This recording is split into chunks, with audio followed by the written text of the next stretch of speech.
আপনি যদি একদিন ধনী হয়ে জীবিত টুনা মাছ কেনার কথা ভাবেন, তবে আপনাকে জানিয়ে রাখি আপনি কখনো জীবিত টুনা মাছ কিনতে পারবেন না, যতই ধনী হন না কেন। টুনা মাছ পৃথিবীর সবচেয়ে দ্রুততম মাছগুলোর মধ্যে একটি। এটি ৭৫ কিলোমিটার পর্যন্ত ঘন্টায় সাঁতার কাটতে সক্ষম, যা অন্যান্য মাছের তুলনায় অনেক দ্রুত।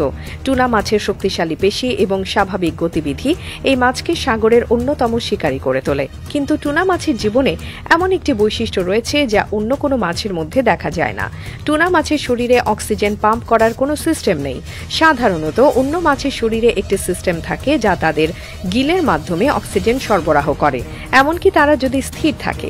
কিন্তু টুনা মাছের এমন কোনো সিস্টেম নেই। টুনা মাছের বেঁচে থাকার একমাত্র উপায় হলো নিরবিচ্ছিন্নভাবে সাঁতার কাটতে থাকা। এই মাছটি যদি ১ সেকেন্ডের জন্য সাঁতার বন্ধ করে দেয়, তখন তার শ্বাস বন্ধ হয়ে যায় এবং সে মারা যায়। প্রতিটি মাছের শরীরে এমন এক ধরনের সিস্টেম থাকে যা তাদের গিলের মাধ্যমে পানি প্রবাহিত করে।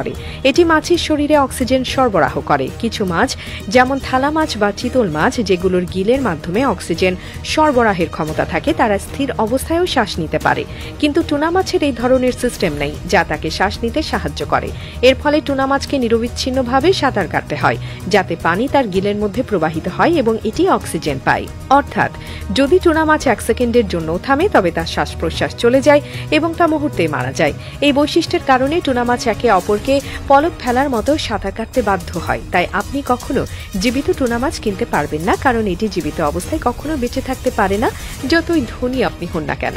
এটি আরও অবাক করার বিষয় যে যখন কোনো টুনা মাছ ধরা হয় এবং সমুদ্র থেকে বাইরে তুলে আনা হয়, তখন তা তৎক্ষণাৎ মারা যায়, কারণ সাঁতার থেমে যায় এবং অক্সিজেনের অভাব হয়। সুতরাং আপনি যদি টুনা মাছটি জীবিত অবস্থায় কিনতে চান, তখন সে আরও ১ মুহূর্ত বাঁচতে পারবে না।